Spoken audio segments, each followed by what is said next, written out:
Pakistan. I believe it's his first trip. It is, yes. But hopefully not his last trip to Pakistan. And our two governments have been working closely together on a green climate framework? Yes. Green, naam kya hai iska? Green framework. Green, sorry. The correct terminology is the green framework that we just exchanged between ourselves, and I think that it is such an important area for both our countries, the people of both our countries to be collaborating in, and despite being so far away and very different countries on so many fronts, we're all experiencing the impacts of climate change as we speak.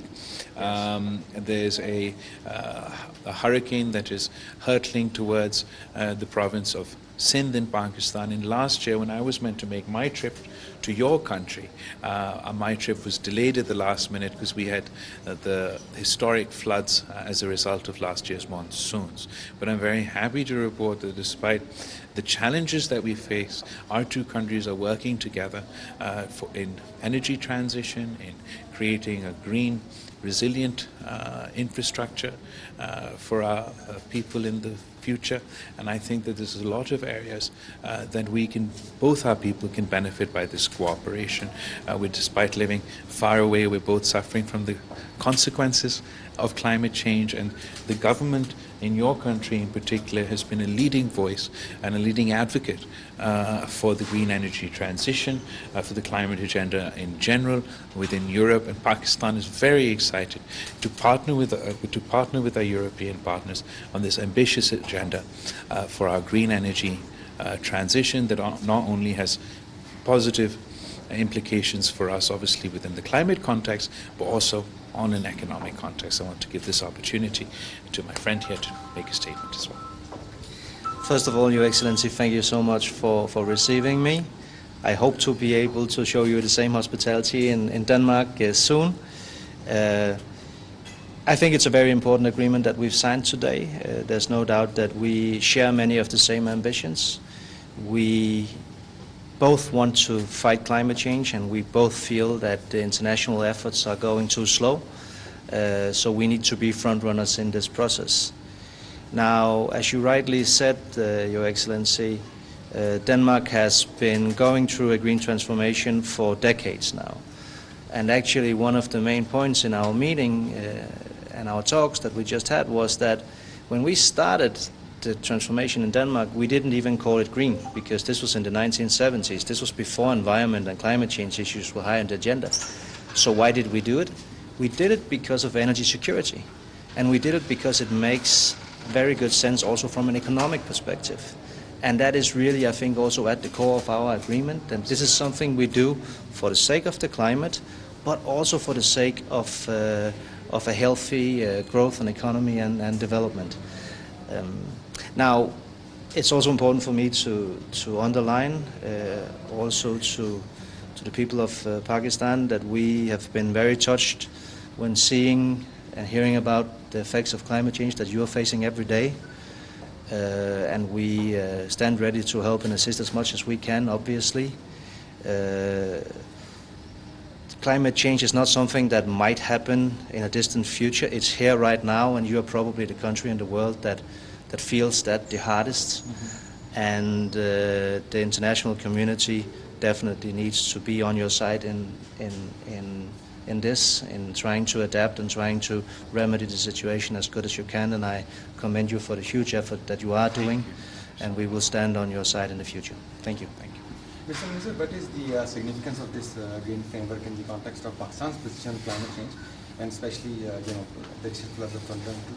You see, Pakistan and as we've mentioned, both Pakistan and Denmark are facing the consequences of climate change, but we're facing it from two different perspectives and two different experiences. Denmark is a developed country. Pakistan is a developing country.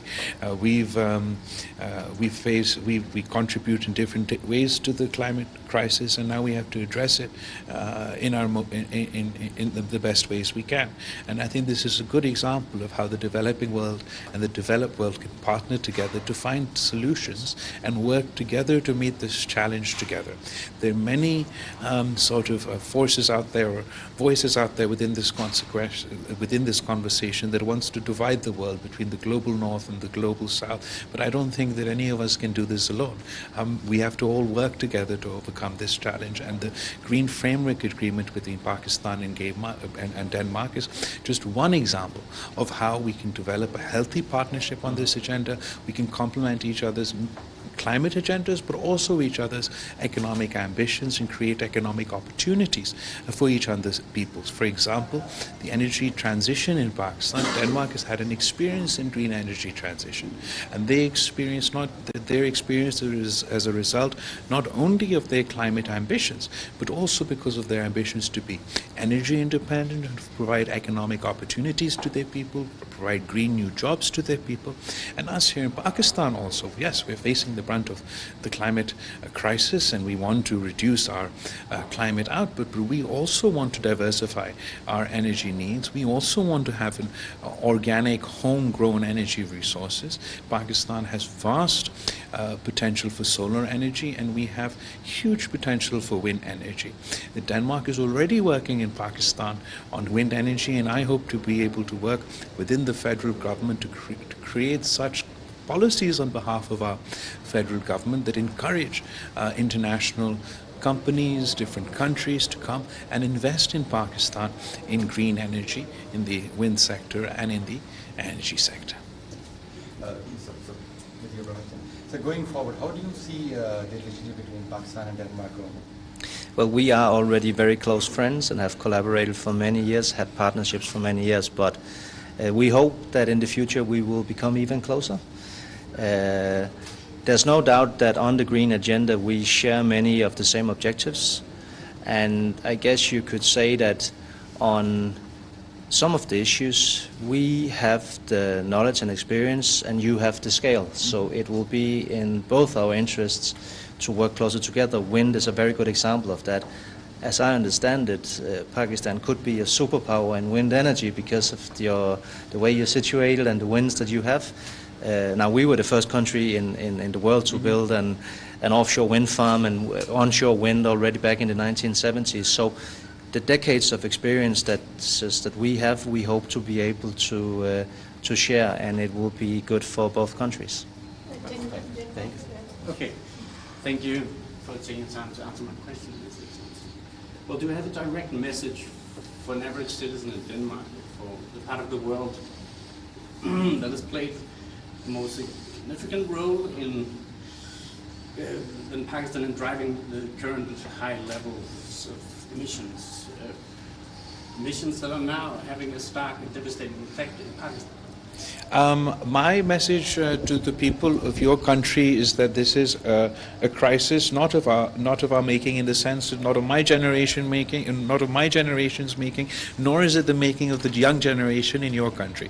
We have to live with the consequences or the repercussions of the decisions of those who came before us. But rather than complaining about it, we would like to work together. We would like to partner with the people of Denmark. We think that there is an opportunity in this crisis.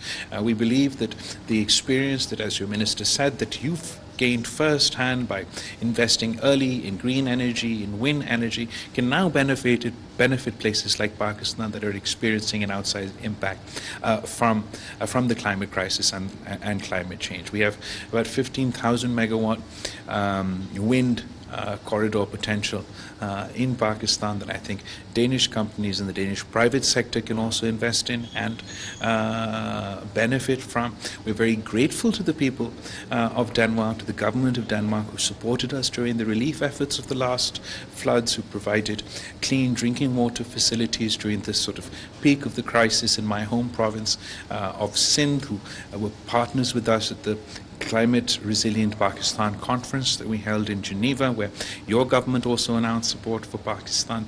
I believe that the people of Pakistan and the people of Denmark are partners in this, in our efforts to combat the climate crisis.